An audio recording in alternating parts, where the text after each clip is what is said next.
Hey everyone, welcome to Story B. Let's talk about this famous mukbanger जिसके ex boyfriend ने उसको blackmail किया, उसके इनअप्रोप्रिएट टेप्स बनाए एंड वो जो भी मिलियंस में पैसा कमा रही थी ना, वो सब उससे ले रहा था। एंड उसके बाद और भी कई फेमस यूट्यूबर्स ने सेम वे से इस पर्सन को एक्सप्लॉइट किया। तो जुयांग जो है ना, वो साउथ कोरिया की एक फेमस क्रिएटर है। उसका रियल नेम जो है वो पाक है। उसके 10 मिलियन से भी ना ज्यादा सब्सक्राइबर्स है एंड कोरिया में वो काफी ज्यादा फेमस है। रिसेंटली उसने एक अनएक्सपेक्टेड वीडियो डाला एंड शी रिवील्ड दैट इतने सालों से जो भी उसने पैसा कमाया वो उसके पास कभी था ही नहीं। उसके बॉयफ्रेंड ने सब ब्लैकमेल करके उससे ले लिया एंड उसको एक्सप्लॉइट किया जा रहा था। Currently she is 27 years old, but कई साल पहले जब वो कॉलेज में थी ना, तब वो एक लड़के को मिली। तभी वो सोशल मीडिया पे फेमस नहीं थी। रिलेशनशिप के स्टार्ट में ना वो लड़का उसको काफी अच्छे वे से ट्रीट कर रहा था, जिस वजह से वो भी उससे अटैच हो गई। बट धीरे धीरे करके उस लड़के ने उसके ट्रू कलर्स दिखा दिए। वो पाक को अब्यूज करता था, मारता था, मैनिपुलेट करता था।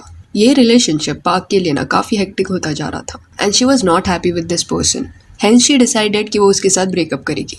बट जब उसने ये रिलेशनशिप खत्म करने का ट्राई किया, तब उसे अपने बॉयफ्रेंड से पता चला कि उसके पास कुछ ऐसे इनअप्रोप्रिएट वीडियोस हैं जो उसने छुपके से पाक के लिए थे एंड अगर पाक ये रिश्ता खत्म कर दिया है तो वो उसको लीक कर देगा। इवन उसके फैमिली को भी वो थ्रेटन कर रहा था। उसके फैमिली फ्रेंड्स सबको भेज देगा एंड इट विल डिस्ट्रॉय हर। तो टेप्स लीक हो जाएंगी, ये जो डर था ना, इस वजह से पाक ने अपने बॉयफ्रेंड के साथ रिलेशनशिप कंटिन्यू रखा। वो दोनों जब साथ में थे तभी वांटेड कि पाक उसको पैसा लाके दे। इस वजह से उसने पाक को ना इवन साउथ कोरिया के नाइट लाइफ के लिए भी फोर्स किया। अभी साउथ कोरिया का जो नाइट लाइफ है उसका रेपुटेशन इतना अच्छा नहीं है। जनरली फीमेल्स जो होती है, जो बार में काम करती है, उनका काम तो बारटेंडर का होता है, बट कुछ लोगों को कॉल गर्ल के काम के लिए भी ना पुश किया जाता है। अभी पाक ने ना इस पे डिटेल में बात नहीं किया है कि किस काम के लिए उसका एक्स बॉयफ्रेंड उसको पुश करता था, बट शी सेड कि साउथ कोरिया के नाइट लाइफ में ना उसने उसको पुश किया, बार में काम करने के लिए फोर्स किया एंड जो भी पैसा वो वहां से कमाती उसका बॉयफ्रेंड उससे ले लेता। एक पॉइंट के बाद ना पाक ये काम नहीं करना चाहती थी, उसे बार में काम नहीं करना था, तो उसने उस बॉयफ्रेंड को जाके बोला कि वो ये काम अभी नहीं करेगी। तो उस आदमी ने रिटर्न में उसको पूछा कि अगर वो ये काम नहीं करेगी तो जो पैसे उसको मिल रहे थे इसके वाया, वो पैसे वो कहाँ से लाएगी। तो ये कहानी से समझ आ रहा है कि वो जो आदमी था ना, वो काफी एंटाइटल था। उसका अप्रोच ऐसा था कि पाक उसके लिए पैसा कमा के लाए एंड जो भी पैसा फिर आता उसमें से पाक को वो कुछ नहीं देता, जिस वजह से पाक ने डिसाइड किया कि वो लाइव स्ट्रीम्स वगैरह करेगी and she entered this mukbang category, जहाँ पे वो अलग अलग रेस्टोरेंट्स में जाती, काफी पोर्शंस में खाना मंगाती एंड खाना खाते हुए खुद को रिकॉर्ड करती एंड पाक का एक इनोसेंट काइंड पर्सनैलिटी देखने मिलता था।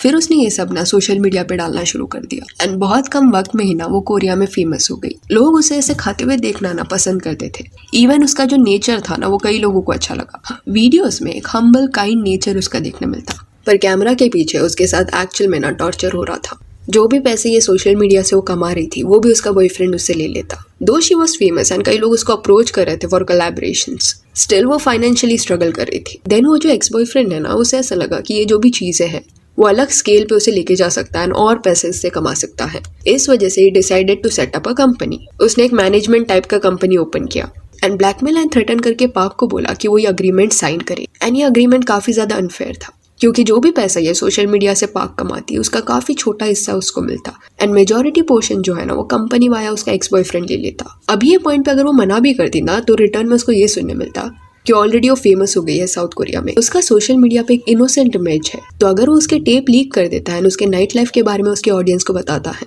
कि क्या काम वो पहले करती थी, तो लोग उसको हेट करने लगेंगे। दे विल फील कि इनोसेंट इमेज जो भी पाक बना रही थी वो झूठ था ऑनलाइन। तो इस वे से ना वो एक्स बॉयफ्रेंड ने उसको मैनिपुलेट किया एंड मारपीट जो था ना, वो कॉन्स्टेंटली पाक के साथ हो रहा था। जब वो वीडियोस भी बना रही थी ना, तब उसके वीडियोस में ये देखने मिलता। उसके हाथ पे चोट के निशान होते या सडनली उसके फिंगर्स पे बैंडेजेस होता। वो टाइम पे उसके ऑडियंस को समझ नहीं आया कि इतने ज्यादा मार्क्स उसके बॉडी पे क्यों है, बट अभी लोगों को उसका रीजन समझ आ रहा है। अभी जो कंपनी फॉर्म किया गया था ना, वो एक्स बॉयफ्रेंड वाया, उस कंपनी के अंडर स्टाफ भी उन्होंने हायर किए थे जो बिहाइंड द सीन का ना सारा काम हैंडल करते हैं, सो दैट पाक जो है ना वो और भी ज्यादा वीडियोस आराम से बना पाए। बट ये स्टाफ के सामने भी वो एक्स बॉयफ्रेंड ना पाक को इंसल्ट करता। एट टाइम्स उनके सामने भी ना उस पे उसने हाथ उठाया है। He was very disrespectful and rude. तो ये सारे लोग जो अब्यूज के विटनेसेस थे ना, उनको इनका रिलेशनशिप काफी गलत लगता एंड कहीं ना कहीं पाक को वो बार बार बोलते भी कि उसे खुद के लिए स्टैंड लेना चाहिए and she should take some action against him.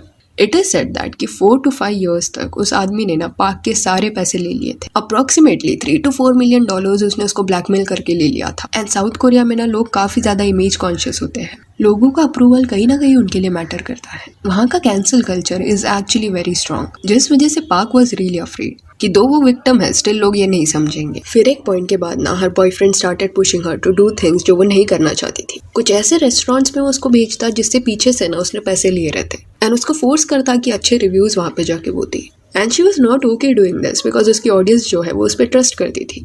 But कहीं ना कहीं उसका एक्स बॉयफ्रेंड इतना ग्रीडी था that he never listen to her. इतने सालों में पार्क ने इतना सब एंड्योर कर लिया था ना कि इवेंचुअली उसने डिसाइड किया कि वो लीगल एक्शन लेगी ये पर्सन के अगेंस्ट। अभी लीगल रिप्रेजेंटेटिव्स को ना हायर करना is also very expensive and park की कहानी से ऐसा लग रहा है कि पैसों का कंट्रोल उसके पास बिल्कुल नहीं था। तो अगर वो लॉयर्स को हायर भी करना चाहती तो लॉयर्स की फीस वो कैसे देती। तो पॉसिबिलिटी है कि इस वजह से लीगल एक्शन लेने में उससे डिले हुआ। बट एनीवेज एक पॉइंट के बाद उसने डिसाइड किया कि वो सारी सच्चाई बता देगी एंड हेल्प लेगी लोगों से। तो उसने लॉयर्स को हायर किया एंड उसके लीगल रिप्रेजेंटेटिव ने कई सारे क्रिमिनल चार्जेस वो एक्स बॉयफ्रेंड के अगेंस्ट फाइल किए, जैसे violation of central crime law, multiple occasions of violence, intimidation, assault and blackmail. And park के पास ना कई सारे एविडेंसेस थे। मार खाने के बाद जो इंजरी होता उसके फोटोज थे उसके पास। देन स्टाफ मेंबर्स ने भी विटनेस किया था कि कैसे उसको ट्रीट किया जाता है एंड इतने सालों में जो पैसा ट्रांसफर हो रहा था वो स्टेटमेंट्स भी थे उसके पास। बट ये केस पे जब इन्वेस्टिगेशन शुरू हुआ तभी पार्क के एक्स बॉयफ्रेंड ने ना खुद की जान ले ली एंड जो ये केस था वो डिसमिस हो गया क्योंकि जो सस्पेक्ट था वही जिंदा नहीं था। इमेजिन करो पार्क के मेंटल हेल्थ पे कितना ज्यादा ये सारी चीजों ने अफेक्ट किया होगा। 5 साल तक उसने ये सब झेला। फिर जब एंड में उसने जस्टिस सीक करने का ट्राई किया तब दिस हैपेंड। तो एक्स बॉयफ्रेंड के जाने के बाद पार्क ने जो भी अग्रीमेंट साइन किया था मैनेजमेंट कंपनी के साथ उसके अंडर से वो निकल गई and she was free now. But उसे क्या पता था कि एक्स बॉयफ्रेंड के बाद कुछ फेमस यूट्यूबर्स सामने से आएंगे जो फिर से उसको ब्लैकमेल करने का ट्राई करेंगे। तो कुछ ऐसे कोरिया में यूट्यूबर्स है जो आपको स्क्रीन पे दिख जाएंगे। इनके बारे में ये बोला जाता है दैट इन्होंने ना पार्क को ब्लैकमेल किया। इनके साथ इनके ग्रुप में और भी कई लोग थे। इनको पार्क के पास्ट के बारे में पता चल गया था। जब पार्क ने अपने एक्स बॉयफ्रेंड पे केस डाला था वो सब के बारे में कहीं से तो उन्होंने ढूंढ निकाला था। तो वो टेप्स के बारे में, देन पार्क के नाइट लाइफ के बारे में एंड कैसे पार्क ने कुछ रेस्टोरेंट से पैसे लेके उनको रिव्यूज दिए हैं, ये सब के बारे में उनको पता चला था। तो कहीं ना साथ में वो एक्सपोज करेंगे पार्क को ऑडियंस के सामने। ऐसा प्लान उन्होंने बना लिया था। उसका इमेज वो टार्निश करना चाहते थे बट उनका कंडीशन ये भी था कि वो ये सारी बातें छुपा सकते हैं अगर पार्क उनको पैसा देती है। तो अभी ये जो फेमस यूट्यूबर्स थे वो भी चुप रहने का पैसा मांग रहे थे। थाउजेंड्स ऑफ डॉलर्स ना पार्क ने इनको भी दिए। इतना पैसा देने के बाद भी ना वो फिर से वापस आ रहे थे और पैसे के लिए एंड कॉन्स्टेंटली उसके पास्ट को लेके डिस्कस करते। इन अ वे ये भी ब्लैकमेल था। एंड एक YouTuber had the audacity to say this कि मैं कम पैसे लेके चुप बैठ गया बट एक्चुअल में मैं काफी ज्यादा डिजर्व करता था चुप रहने के लिए। स्टिल क्योंकि पार्क के साथ थोड़ा गलत हुआ था इस वजह से मैंने मेरे मॉरल वैल्यूज देखते हुए थोड़े कम पैसे लिए। सी कोई स्टोरी को कवर करना ना गलत नहीं है। अगर पार्क की ये केस को कवर करना था तो वो कवर कर सकते थे। बट जो विक्टिम है जो ऑलरेडी चीजों से डील कर रहा है उसको थ्रेटन करना कि सोशल मीडिया पे वो उसका इमेज टार्निश कर देंगे एंड वो ऐसी कहानी बताएंगे जिससे वो गलत लगे, दैट इज रॉन्ग। पार्क को इतना ज्यादा डराया गया कि एंड में उसने डिसाइड किया कि वो सामने से अपनी कहानी सबको बता देगी कि एग्जैक्टली उसके साथ क्या क्या हुआ था। एंड पार्क ने ना एविडेंसेस भी दिखाए। तो पार्क का वीडियो देखने के बाद ऑडियंस को समझा कि इतने सालों में वो क्या क्या डील कर चुकी है एंड जो वो यूट्यूबर्स थे जो इसको परेशान कर रहे थे उनको ऑडियंस से ना भी बैकलैश मिल रहा है। कुछ लोगों का नाम जो सामने आया है उनमें से कुछ लोगों ने स्ट्रेट अवे डिनाई किया है कि उन्होंने कुछ ब्लैकमेल नहीं किया था, पर कुछ ऐसे भी क्रिएटर्स है जो चुप है। Whatever it was, seems like इस केस में भी ना जल्दी इन्वेस्टिगेशन के बाद सच सामने आ जाएगा। So yeah, that's it for this video. Do let me know कि ये केस के बारे में आपका क्या कहना है। And if you want, you can follow us on Instagram जिसका लिंक आपको डिस्क्रिप्शन में मिल जाएगा। और ये वीडियो अच्छी लगी हो तो लाइक एंड शेयर करें और अच्छा और अपडेट्स के लिए चैनल को प्लीज सब्सक्राइब करें। Thank you.